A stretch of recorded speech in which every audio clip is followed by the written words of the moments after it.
The drive home from school usually took 11 minutes. I knew every light, every turn, every pothole on Dundas Street. I'd done it 100 times since my son started working that pipeline contract up in Fort McMurray. 3 weeks away, 1 week home, every month.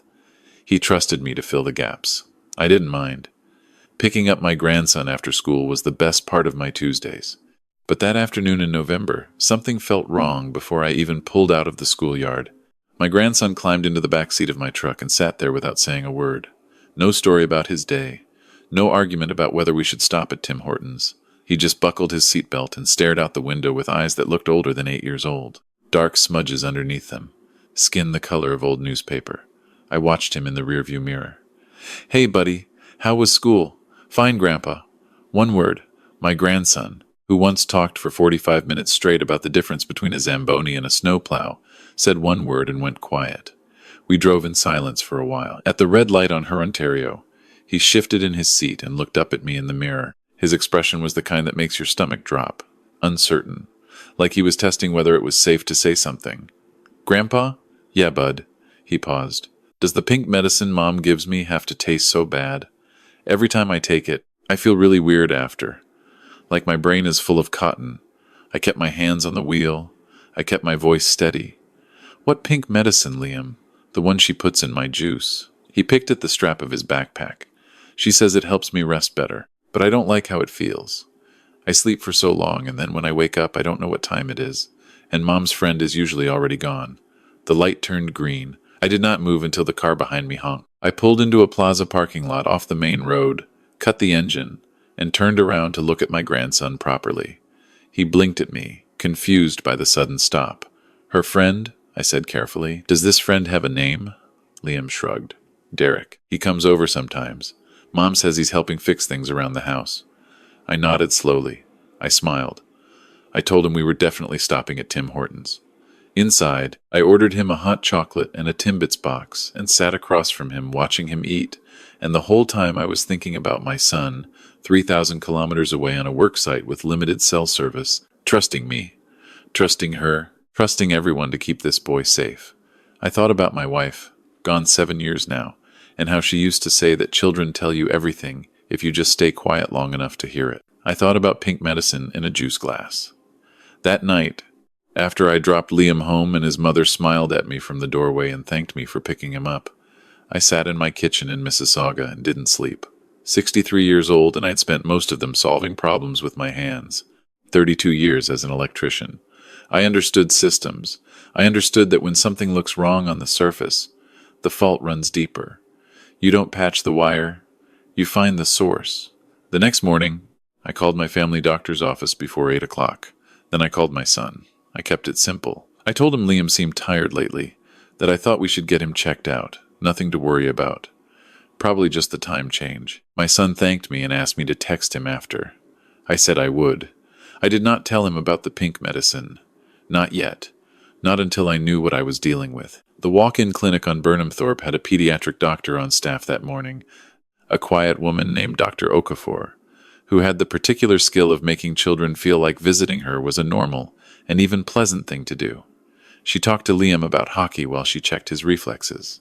She was funny. He laughed twice. When she asked me to bring him in for a blood draw, she said it gently, routinely, the way you'd ask for a second cup of coffee. But when she pulled me aside into the hallway while the nurse distracted Liam with a sticker chart, her face was different. "He's presenting with symptoms consistent with antihistamine sedation," she said, "the kind found in adult sleep aids. At his weight and age, those doses cause prolonged unconsciousness, confusion, and with repeated exposure, there are neurological risks we take seriously. I want a full toxicology panel, and I need to ask you directly, do you know how he might have been given this?" My throat was very dry. "I know who," I said. "I just don't know how often." Dr. Okafor looked at me for a moment. Then she nodded and wrote the requisition. The results came back in 2 days. Diphenhydramine, high levels, the kind you'd find in adult-strength nighttime cold medication or sleep tablets. The kind you absolutely do not give an 8-year-old boy without a prescription, without a doctor, without any reason in the world except one. I know where you are watching from and what time it is there, and I want you to know that what you're hearing next is the part I am least proud of. Not because I did something wrong, but because I almost didn't do enough. My first instinct was to drive straight to that house and say everything I was feeling. 63 years of restraint nearly dissolved in a parking lot outside a medical lab. But I thought about Liam, I thought about my son, who still didn't know the full truth, and I thought about what happens when you walk into a fire without any water. So instead, I drove to Canadian Tire. The young man in the electronics aisle showed me two options. I chose the smaller one, a plug-in device that looked like an ordinary USB charger. It connected to an app on my phone and streamed clear video and audio. The salesman said it was popular with people who wanted to monitor their pets. I said that sounded useful and paid cash.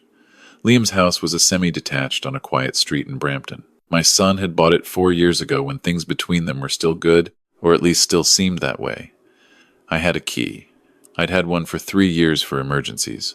The following morning, my daughter-in-law left for her spin class at 9:30. She'd told me she had errands after, that she wouldn't be back until noon. I let myself in, told myself I was there to fix the loose hinge on the laundry room door, which I genuinely had been meaning to do for 2 months.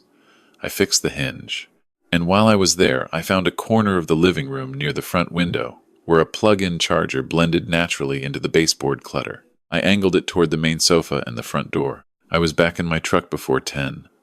I opened the app in the parking lot of a coffee shop 2 streets over and watched the live feed. The living room, empty. Liam's Lego still scattered across the carpet, her reading glasses on the arm of the couch, everything looking ordinary and still. I waited. She came home at 11:30, changed out of her workout clothes, redid her hair, put on a blouse I hadn't seen before, made a phone call in the kitchen, laughing at something, her back turned to the camera but her voice carrying clearly through the audio. At 12:15, the doorbell rang. The man at the door was maybe 40, broad-shouldered, wearing a canvas jacket with a contractor's logo across the back. She opened the door and he stepped inside, and she put her hand on his arm and kissed him on the cheek the way people do when they've been doing it for a while, when it's habit, when there's no caution left in the gesture. I watched them sit down on my son's couch and open a bottle of wine, and I thought about how Liam had told me he always woke up and the friend was already gone. How precisely timed that must have been. How many times they had practiced this. I saved the recording to an encrypted folder. Over the following 2 weeks, I documented 4 more visits. I did not say anything. I charged my phone every night, and I checked the folder every morning, and I added to it methodically, the way I used to trace wiring diagrams, following each connection to where it led. I called my son on a Thursday evening, a week before his rotation home. "I need you to come back sooner," I said. "I found some things. They're important." His voice went quiet. "What kind of things?" "The kind we need to sit down and go through together." He was on a plane within 36 hours. We met at my kitchen table on a Friday afternoon. I had printed the bank statements he'd forwarded to me, flagged the withdrawals I'd circled in red pen, cash recurring, Thursdays and Fridays, $800 here, $500 there, grocery store purchases at odd hours, hotel receipts from a property on King Street West in Toronto, a charge from a fine dining restaurant on King East that I recognized because my son had mentioned wanting to take her there for their anniversary, and she'd said it was too expensive. Then I opened my phone and played him the recordings. He didn't speak for a long time after. When he did, his voice was flat and controlled in a way that told me exactly how much he was holding back. "How long?" he asked. "I don't know how long, but the recordings are recent." And Liam, he looked at me. Something shifted in his face. I told him everything. Dr. Okafor's findings, the toxicology panel, the pink medicine in the juice, the cotton feeling in Liam's brain. My son put his elbows on the table and pressed his face into his hands and sat there without moving. I did not rush him. I put the kettle on. I waited. Eventually he sat up and said, "I want to be there when you confront her." I told him no. He started to object, and I told him again, quietly. "No, not you. Not the way you're feeling right now. You're his father. You need to be steady for what comes after. I have someone else in mind." My wife's older sister, Margaret, had lived in Oakville for 30 years. She was 71, a retired schoolteacher, and she had the kind of face that made people tell her the truth against their better judgment. She had loved Liam since he was born. She had also, in 40 years of teaching, seen the full range of what adults could do to children, and it had not broken her. It had made her precise. I called her that evening. I told her what I'd found. There was a long silence on the line. Then Margaret said, Tell me when. We went on a Tuesday. My son took Liam to school that morning and then drove to my place and stayed there because I made him promise. Margaret rode with me. She kept her handbag in her lap and looked straight ahead, and we didn't talk much, which was fine. My daughter-in-law answered the door in her bathrobe. She looked surprised, then pleased, then confused in quick succession when she saw Margaret standing beside me. "Harrison," I said, "is this a good time?" She stepped back to let us in. "Of course. What's going on?" I sat down across from her at the kitchen table. Margaret stayed standing near the doorway, which I had asked her to do. "I want to show you something," I said, and I put my phone on the table face up. I played the first recording. 30 seconds. The front door, the handshake that was not a handshake, the wine at noon. She went very still. I played the second one. Then I set my phone down and slid the printed bank statements across the table without saying anything. Her face had changed. Some of the color had gone. She looked at the papers and then at me and then at Margaret. But standing that way, and I watched her understand that this was not the kind of conversation she could talk her way out of. "This isn't," she started. I let her hear herself. "It isn't what it looks like?" I said. She pressed her lips together. "I have toxicology results," I said, "from Liam's blood work 3 weeks ago. Diphenhydramine. Adult dosage. In a child who weighs 62 pounds. The doctor called it a neurological risk. I'm going to need you to tell me how many times." She looked down at the table. Her hands were flat against the surface. "It wasn't like that," she said finally. "He's fine. He's perfectly fine." Margaret spoke from the doorway, and she spoke with the particular softness of someone who is not afraid of what they are saying. "You gave an 8-year-old boy sleeping medication so that you could bring another man into this house. That is what you did. I need you to understand that I am going to say that clearly, in any room that asks me to." My daughter-in-law's eyes filled. She looked at me. "You don't understand what it's been like. He's never home. 3 weeks away, 1 week back. It's not a marriage. It's—" I stood up. "I'm calling my son now," I said. "And I'm calling Children's Aid after that." Her chair scraped back. "You can't take him from me. You can't—" "The Children's Aid Society has a 24-hour intake line," I said. I wrote it down. I put it on the table in front of her. "I've already spoken with a family lawyer downtown. My son has documentation that will support a custody application in Ontario Family Court. What happens next depends on a lot of things, but right now, Liam is not coming home to this house today." She covered her mouth with her hand. Margaret walked across the kitchen and stood beside me. Not touching anyone, just present. When she spoke to her grandnephew's mother, and there was no cruelty in her voice, only the flat truth of what she'd seen and what she knew. "You could have loved him better than this," she said. "You still can, if you choose to. But that choice starts with honesty, and it starts right now. The crying that followed was real, I think. Some things you can't perform convincingly enough to fool a retired schoolteacher."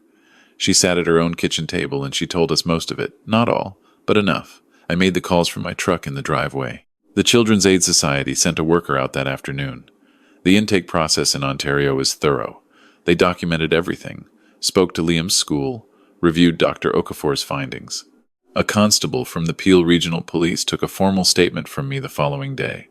Dr. Okafor provided a written report. I submitted the toxicology results, the camera recordings, and the bank records to the family lawyer my son had retained, a methodical woman in Mississauga who had been doing this work for 22 years, and who, when she reviewed the file, said to my son, "This is as clear as these cases get." The criminal matter moved on its own timeline the way those things do. Administering a noxious substance to a child is an offense under the criminal code. The process was slow and unglamorous. A lot of paperwork, a lot of waiting, but it moved. The family court application was faster. Ontario Superior Court of Justice, Family Division. A cold Thursday morning in February. My son sat beside his lawyer at the applicant's table. She sat across the room with a man who kept checking his phone. Liam was at school. I had asked my son not to bring him. Margaret testified. She stood in that courtroom and described exactly what she had witnessed in that kitchen, without drama, without embellishment, the way a teacher describes what she has seen, precisely and completely. Her voice did not shake once. I testified after her. The judge, a woman in her 60s with reading glasses on a lanyard, listened without expression and took notes in a pad beside her. When I was done, she asked me 2 clarifying questions. I answered them directly. My daughter-in-law's counsel had nothing to cross-examine that improved the situation. The judge issued the interim custody order the same week. Primary residence with my son. Her access supervised, pending the outcome of the criminal proceedings. The assessment would continue. Nothing was permanent yet, except that Liam was safe. We stopped at a diner on the way home. My son and I sat across from each other with coffee, and he stared out the window at the gray February street for a while. He was 36 years old, and he looked both younger and older than that at the same time. "Did I miss the signs?" he asked. "Was it obvious, and I don't know," I said honestly. "Maybe some, but you were working. You were trusting." He wrapped both hands around his mug. "I'm not going back up there. I put in for a transfer. There's a project management position out of the Mississauga office. Pay cut, but I'll be home." I nodded. He looked at me. "I don't know how to thank you." "You don't," I said. "Liam can thank me by making it to the NHL." He laughed, which was the point. The transfer came through in March. My son found a 2-bedroom unit in a low-rise building on the lakeshore in Port Credit, 15 minutes from my house. He and Liam painted the second bedroom on a Saturday, a bright, clean white with a blue border along the top, because Liam had decided very firmly that it needed to look like a hockey rink. I brought lunch. We ate on the floor because the table wasn't assembled yet. Liam stuck close to his father that whole afternoon, not clingily, not anxiously, just close, the way you stay near something warm in winter without really thinking about it. He handed his father the paintbrush. He pointed out the spots they'd missed. He told us both very seriously that blue was the best color and that anyone who disagreed was simply wrong. I watched the two of them and felt something settle in my chest that had been unsteady for months. Spring came the way it does in southern Ontario, slowly and then suddenly. The ice went out on the lake. The trees along Lakeshore Boulevard went green almost overnight. Liam's school reports improved. His teacher emailed my son to say she'd noticed a change in his energy levels, that he seemed more alert, more himself. He'd joined a house league hockey team in January, the week after the interim order came through.